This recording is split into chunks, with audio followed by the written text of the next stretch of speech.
They have opted to not do so when it comes to Nazis like Nick Fuentes. At a time when hate crimes against Jewish Americans are only rising in the United States, the president and the vice president, when it comes to this civil war, they've made their views clear. They're not going to condemn Nazis. They're not going to condemn those who platform them. The woke left is having a complete meltdown over Tucker Carlson's interview with Nick Fuentes, so much to the point that Chuck Schumer, one of the most disgusting Democrats alive, is trying to force a resolution to condemn Nick Fuentes because the globalist left has been trying to destroy the MAGA movement and any sense of nationalism, along with any criticism of a certain state. Welcome to the right, and let's jump in. And finally, on anti-Semitism. Anti-Semitism in America has reached a dangerous tipping point. Jewish Americans are facing threats, harassment, and violence at levels we have not seen in generations. And as I have said many times in this chamber, anti-Semitism is the canary in the coal mine. Where there's anti-Semitism, there lurks white supremacy and other pernicious forms of hate. Well, 3 days ago, the President of the United States declined to condemn Nick Fuentes' hateful views and defended Tucker Carlson's decision to give Fuentes a platform. The president was asked about his thoughts on the interview. He declined to condemn Nick Fuentes. That is disgusting. For Donald Trump to excuse and protect the spread of Nick Fuentes' ideology confirms what many of us have long said. White supremacy and anti-Semitism are taking deep roots, unfortunately, within the Republican Party. Just as we saw from the leaked texts of young Republicans, just as we saw from text messages of administration officials, the Nick Fuentes saga on the right reveals that anti-Semitism and white supremacy have been growing with disturbing currency within the right wing and within the right wing of the Republican Party. But I know this is not true of everyone on the Republican side, especially not for many Republicans in this chamber. Therefore, I will soon lead a resolution here in the Senate rejecting Nick Fuentes and his white supremacist views, condemning Carlson's platforming of hate, and condemning anti-Semitism and white supremacy wherever and whenever it occurs. In the coming days, I will work to grow support for my resolution, so the Senate can take a clear stand against hatred and anti-Semitism. I hope my Republican colleagues will join me in this effort and co-sponsor this resolution. Calling out anti-Semitism should not be a partisan issue. In fact, when we refuse to condemn anti-Semitism, when we stay silent and fail to reject anti-Semitic rhetoric, when we normalize hateful figures spewing disgusting anti-Semitism, that is when anti-Semitism spreads throughout society like a poisonous wildfire. Americans don't want to see that happen, so my resolution will give every single senator, a chance to make an important stand against hatred.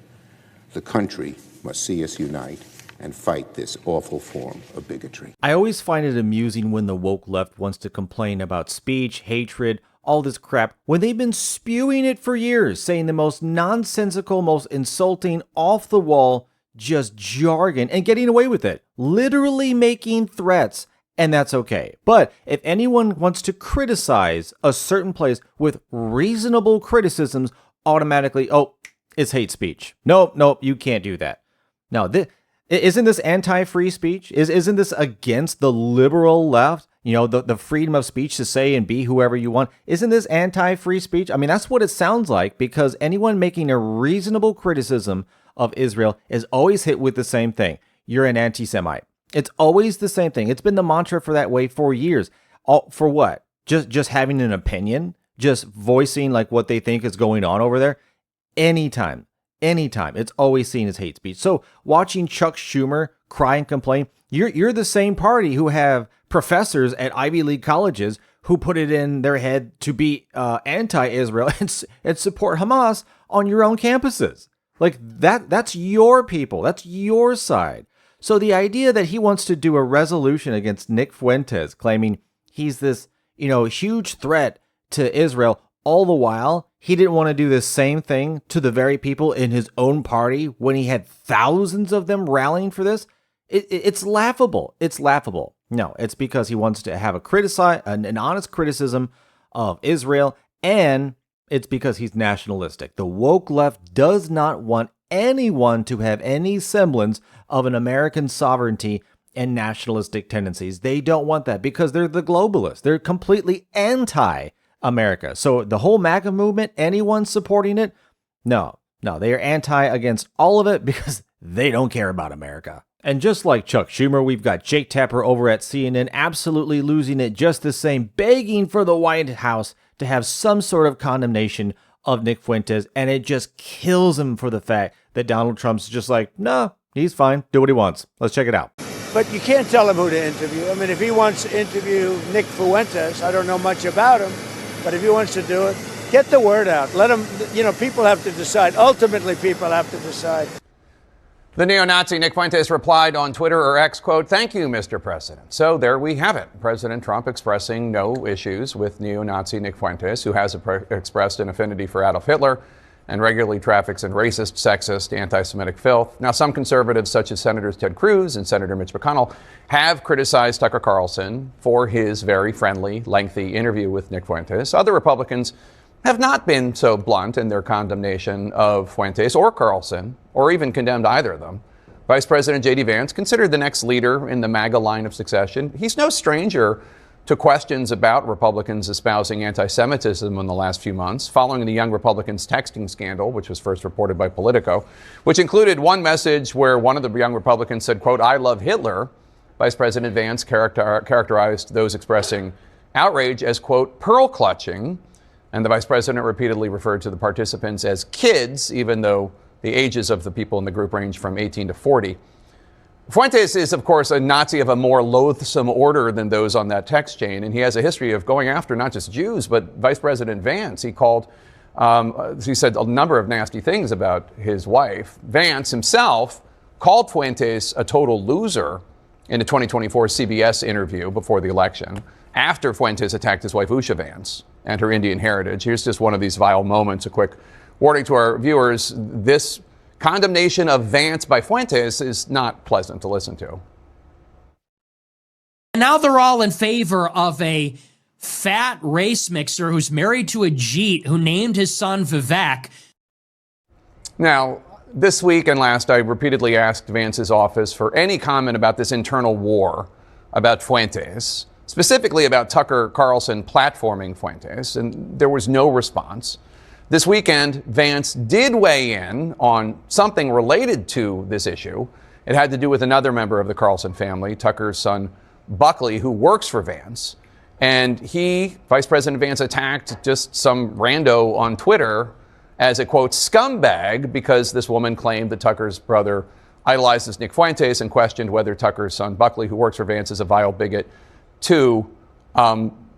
We here at CNN have absolutely no idea if Tucker's relatives feel any way about Fuentes. But it is clear from recent Twitter posts that his brother, also named Buckley, supports Tucker's platforming of Fuentes.